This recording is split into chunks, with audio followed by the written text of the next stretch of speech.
All right, welcome back to Bakes Takes. So pumped to be back with you guys for another season of Fairways and Greens fantasy football.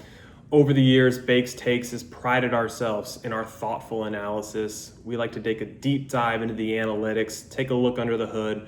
We don't like to bore you with regurgitating the numbers on the back of the sports card. We like to get in the minds of these owners, in the minds of these GMs, these decision makers, and really see where their head's at. So we thought it'd be thoughtful to do just that as we head into this ever important 2026 fantasy football draft.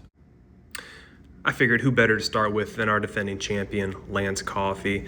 As you can see, he is sitting at a 6.4 index, and taking a deeper dive into the numbers, I actually do like what I'm seeing here. This looks like a really nice dispersion of scores, not getting too high, not getting too low. I can see him being pretty level-headed and content as we head into this fantasy football draft.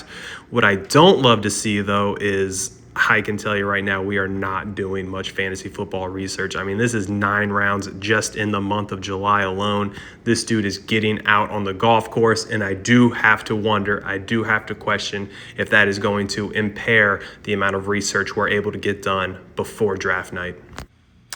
This leads us nicely into our lowest index of the league, Eric Williams, sitting at a disgusting plus 2.7. As we take a look down his scores, you can see some real nice numbers here. 68, 71, 70, 73, and then whoa. It's not hard to find the one round here that he must have not played at Musket Ridge Golf Club. But overall, he has to be happy with where his game's at. He's playing some real good golf. He knows that 83 is getting tossed and won't affect his handicap whatsoever. He's got to be happy with where he's at. Should be in a real good mindset heading into the draft coming up. Next up, we have Andrew Heon sitting at a modest 2.3 index, and the trending of his scores is just beautiful. I mean, you can see those scores going from the low 80s down to the low 70s.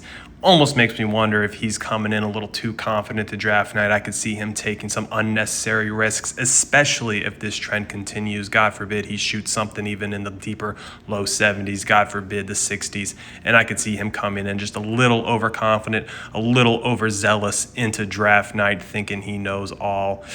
Andrew Heon also, after my digging, I can see was once a member of Play Golf Delaware. May need to get a backstory on that. Not sure why he was ever part of the Delaware Golf Association, but needless to say, he is playing some really good golf. All my sources close to Andrew are saying that he is really striking the ball well. So again, he's going to come in with his chest a little extra puffed out on draft night.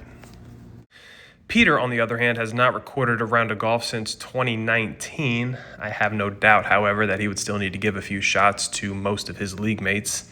He is sitting at a 25.8 tennis ranking, which does put him as the lowest handicap tennis player in the league.